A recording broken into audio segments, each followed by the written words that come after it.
living in this world where everything is social media and tweets and texts, and we've lost the art of being completely just vulnerable and honest with our thoughts and our feelings. It's exactly what poetry is. It's vulnerability.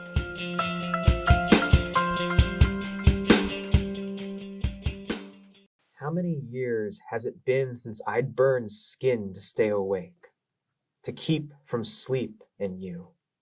The nightmare ended a lifetime ago. My bed is no longer a fist of knives, and yet at times I miss their threat and tingle along my spine, the hero you made of me. But now, without you, my monster, what am I? I drink soy decaf lattes with girlfriends gossiping over Instagram posts and Twitter feeds. I have too much red wine with dinner, enough to promise I fall fast asleep. I don't dream. Remember the boiler room? How you chased me, a ballet of flames reflecting in your eyes, your blistered face, a bouquet of scars, your smile, a snake. How do I get back there? I want to feel fear in my mouth again, swallow its electricity until I glow. Courage, give me your cackles and taunts, your wolf's breath at my door, all huff and puff. Play me a song of razors scraping metal pipes like the strumming of synthesized guitar. I need a soundtrack for my comeback, something that builds and builds and builds. God, I'm so bored these days. I swipe right for every man in a striped sweater, hoping their fingers on my flesh are just as sharp as yours. When I ask if, in their bedroom, they hide a furnace that I can fight my way out of, I'm disappointed when they always say no, relieved when they never call again. Don't you feel it's about time for a sequel? I think tonight I'll brew a pot of dark roast and draw myself a hot bath. I'll let down my guard, enough to make things interesting. I can see it now. The struggle to stay alert that only pulls one closer to sleep. The drip and sizzle. Your hand creeping out of the water like a secret. The faint hum of children singing a lullaby. 1, 2, Freddy's coming for. Your first poems were published in the anthology Carving the Bone, published by Moontai Press in 2007. And then you have 2 books of poetry, one published in 2010, also by Moontai Press, called What We Ache For. And the second book, published in 2016, and is called Feasting on a Sky, and is published by Paper Plane Pilots.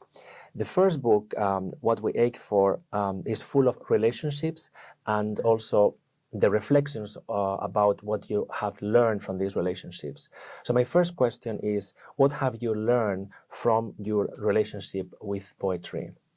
I would say that over the course of being in an MFA program, to graduating, to writing, my first collection, second collection, you're constantly learning, and you're constantly, that relationship is, like you said, it's growing. You learn from it. I think what I've learned really is to kind of just let go a little bit with my writing, in the sense that I remember when I first started out, I was always so, focused on where the poem was going to go, and really trying to force the work out.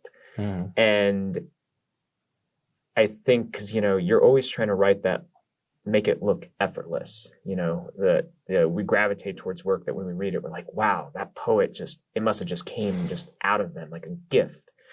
And you can't write those effortless poems, I think, if you're just so focused on where the poem is going. So I think I've learned to allow myself to be more surprised and not go into a poem with any preconceived ideas. I might start with an idea, but I really let the poem kind of discover where it wants to go. Also, though, becoming a publisher and an editor, something I definitely learned in my relationship with poetry is that I think it's really important that poets, the number one reason that we create, the number one reason that we write is ultimately has to be for ourselves. I think it's important to think about audience. and think about your reader. But I think sometimes we get too caught up in that, what the reader is thinking or what the audience is going to think. When we get too caught up in that, the reception of the work, yeah. we almost self-sabotage ourselves. We almost start going crazy. Like, so I've definitely learned, as a poet, to know why I'm doing this. I'm writing first and foremost for myself, to work through the things that I'm thinking and feeling in a way that hopefully translates to my reader. And because I'm writing for myself, at the end of the day, regardless of what the reception is, like, I feel okay with that. In one of your poems called Icarus, your father asks you about your plans for the future after you finish school, and then you say poetry, and then you elaborate a little bit, and you say, well, poetry doesn't come with a business plan. So when did your interest in poetry start? And also, was your family supportive or understanding? I'd always wrote As a child, or? Yeah, in like high school, Adolescence. I was, your typical, I got a crush on a girl, I'm gonna write a poem in a notebook. Yes. Yeah. And then after that, I still continued to kind of just dabble and write. And I'd go to a couple open mics, not necessarily poetry open mics, but just coffee shop open mics where you'd see people do music in Long Beach. In Long Beach, yeah. Okay. People would do music, there'd be comedy, some poetry. And it was a great kind of experience and community. And I really liked that. And it always stuck with me, but I never thought about pursuing poetry seriously, nor had I ever really thought about studying poetry, because what I was writing was probably definitely not poetry. I had taken some time off from school. I was originally a theater major. Okay. And I had taken some time off from school. And decided to go back just because I wanted to finish my degree. And because I had a handful of English classes and a handful of theater classes, we were able to kind of create a special emphasis program in creative writing and theater arts. Still, no idea that I was going to be a poet. I was taking a creative writing poetry class to just kind of get the credit. And a guest speaker came in and performed some poetry for us by the name of Buddy Wakefield. And he was primarily at the time a slam poet. And I was just so incredibly captivated by his performance. And not just because he was so great, and he was a terrific writer and a terrific performer of his words. But I was also at a really kind of bad place at that time. I had just been... dumped isn't the right word. I found out that my ex had been cheating on me.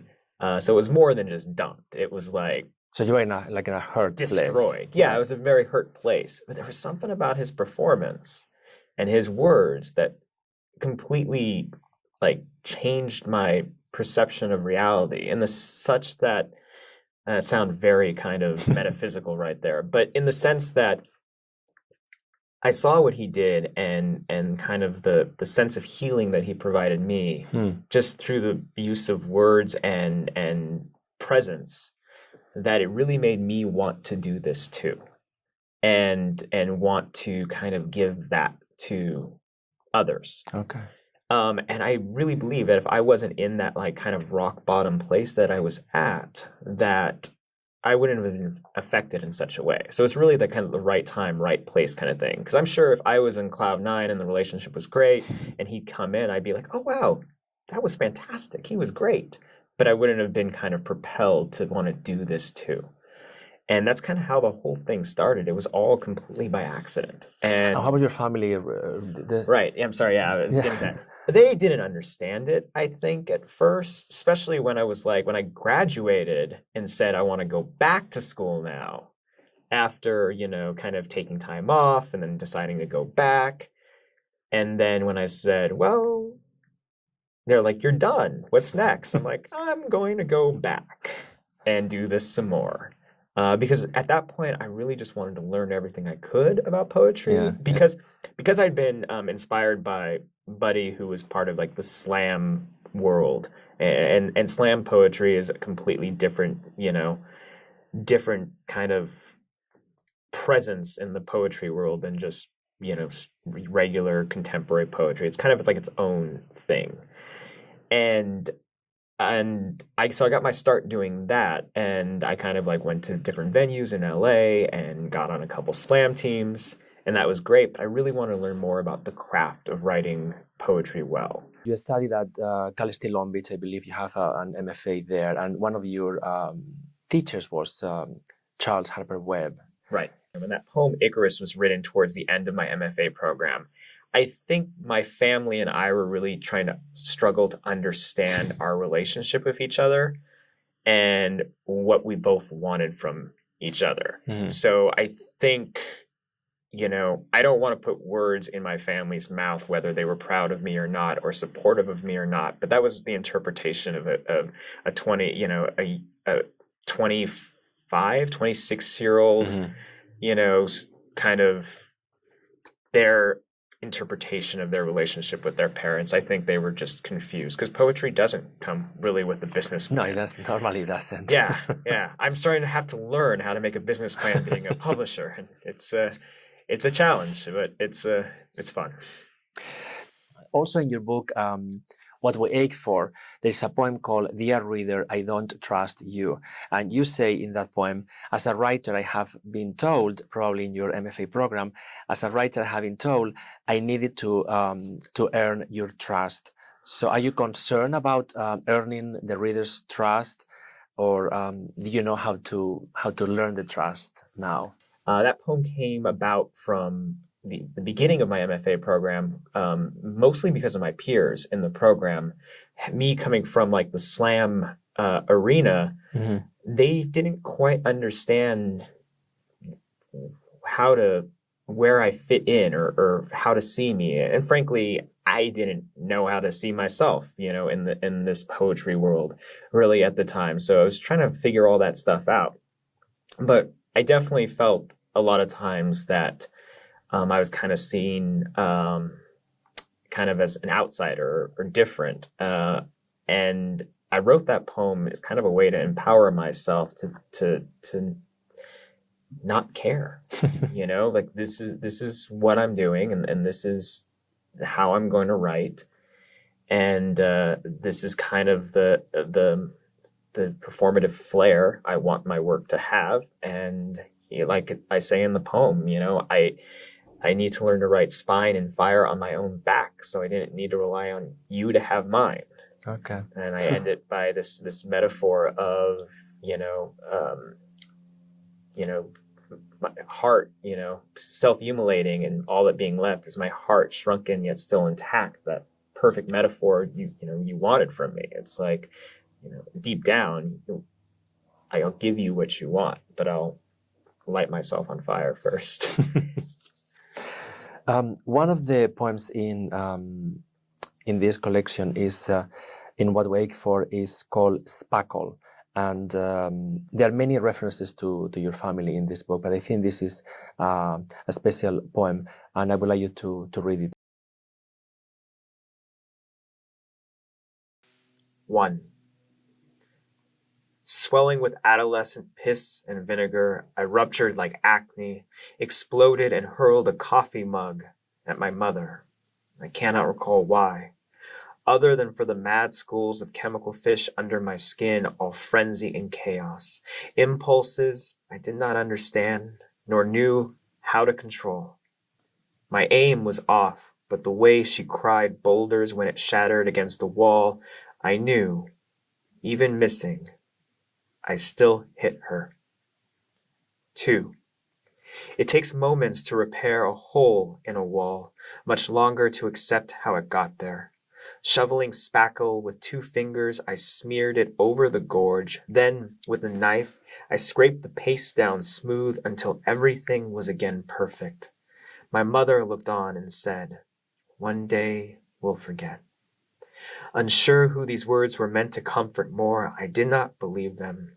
Knew I carried the memory like a tumor, a lump of tactile regret pushing against my brain. But for her, I hoped she was right, that she'd remember nothing of that day. 3. My mother remembers little of anything these days. Her neurons are confused kamikaze butterflies killing themselves in flashes of fluttering madness, head swelling from a disease I call monster. The times I was more a short fuse stick of dynamite than a sun are just scenes from a film she thinks she saw once. Never her boy, she tells me. Never her boy. I give back every violent moment, feel each hole with tales of an exploding child, if it meant she'd just remember my name. But all I can do is speak fog in a gusty room where words fail, and a fierce rage returns to my body again. Moon-Tai Press was founded in 2006 by journalist poet Michael Miller. And in 2017, you became the publisher and editor-in-chief. Was being a publisher part of your career plans or your career goals, or how do you encounter this publishing position? Over the course of my, I guess, journey as a poet, I've taught workshops, I've curated events, I've hosted regular reading series, written reviews, and these are all things that I felt like I was doing to give back to the poetry community. And publishing was definitely something I always had considered and thought about, but I really had no idea how to just kind of start something. Yeah. So while it was an idea that I had, something that I would like to do, it wasn't part of the plan. Actually, none of those things were part of the plans. It was opportunities kind of came up, and I just took advantage of those opportunities. And so when Michael Miller was deciding to kind of step down in his responsibilities of Moon-Tai and wanted Moon-Tai to continue, we had a few conversations about it, and I thought this was, the perfect opportunity to promote other writers, to publish, to keep a press going that did so much for me and so many other, younger, newer voices. It was a press that gave a lot of poets an opportunity to get their first book out there that might be overlooked by other presses. Yeah. And I really liked that, and I wanted to keep that alive. So when Michael, approached me, it just made sense. And then I was taking over a press that kind of already had, a brand, had a name for itself that was really running. Some people knew. Yeah. And also somebody who could help kind of guide me along the way. I inherited a designer, which was nice. I mean, and a website, and which we completely overhauled, but I mean, I still had that name. So it was much easier, I think, than just starting from scratch. Exactly. Yeah. So while it wasn't part of my plan, it was definitely always part of the dream. Okay. And as a publisher, what are you looking for in a new manuscript? Do I enjoy it as a reader? Okay. I go into it not looking at it as an editor, not looking at it as a publisher in terms of, will this sell? I strictly just, am I enjoying it? And if I'm enjoying it, then I start thinking about what does this look like as an editor? What does this look like as a publisher? Yeah. Because I hate to say that those are factors that play into publishing somebody. But they do. You have to think about every choice that I make of who I'm going to publish. I have to also kind of consider in terms of, I want the press to sustain itself. You have been in many poetry reading series, and you have curated events. So do you see trends or styles that you can identify? I can't read and see everything that's out there. So others might be able to clearly distinguish and say, yes, there's a trend, this is happening, or this is what's happening. I just see a lot of diversity, a lot of great diversity, so many different styles of voices. You've got maybe your more experimental kind of work that's going, or your more performative work that's going, your stuff that's more encapsulated in the political or cultural climate right now, which completely makes sense in given, the political climate right now, that there's going to be a lot of work responding to that. A lot of stuff about, gender identity, work that is very raw, work that's very polished. I just see a lot of wonderful diversity, and I hope that Moontide will be a place for this diversity to come towards. I think Moontide, in its earliest incarnation, when it was more associated with Orange County poetry, it was a very small microcosm of poetry and style. One of the things that I was really hoping for and continue to hope for at Moontide Press is that we'll be able to give opportunities to voices outside of that microcosm that are varied in race and gender. And that's something that I'm trying very hard to focus on with the people that I'm trying to get Moontide's books in the hands of, so that they can feel comfortable and see that this is a press that wants to be a place for that diversity, not just one specific trend, but all trends. As long as the work is written well and is written with a lot of heart, it's Moontide is a place for that. When you are facilitating a workshop for creative writing, what's the main message that you communicate to your students or to the poets there? I think the same would be when I'm teaching to young students, high school students, or even when I'm teaching private workshops to adults, is have fun. I mean, it sounds silly, but it's true, especially with like young kids or high school students, because you're trying to get them. Poetry, at its soul is about communicating. And in this world today, we're really bad at communicating. I think, just living in this world where everything is social media and tweets and texts, and we've lost the art of being completely just vulnerable and honest with our thoughts and our feelings. And poetry is, it's exactly what poetry is. It's vulnerability. It's and communication. And even if when I go in to teach poetry to students at school, I'm not trying to get them to be interested in writing poems. I'm not trying to get them to learn necessarily what a metaphor is. What I'm really hoping is that they'll just enjoy creating and sharing. I would like to end the interview with you reading the poem How to Say I Love You from your book, What We Ache For. Sure. How to Say I Love You for the First Time. 1. Learn origami. Practice folding paper into strange creatures. 2. Keep your fingers loose to avoid cramping. 3. Commit the precision of the art to memory so you can do it blindfolded. When the time comes, you may find yourself in pitch dark. 4. Study calligraphy. 5. Spend at least an hour each night writing love with every letter of the alphabet until you've spelled out words like orange, xylophone, or menagerie, and they all remind you of her. 6. When you are ready, remove your heart, gently. 7. Spell love across it using only the letters of her name. 8. Fold the heart into any animal she desires. 9. Place it in her hand. 10. Don't expect anything in return. Thank you, Eric. Thank you, Mariano. Thank you very much. Thank you.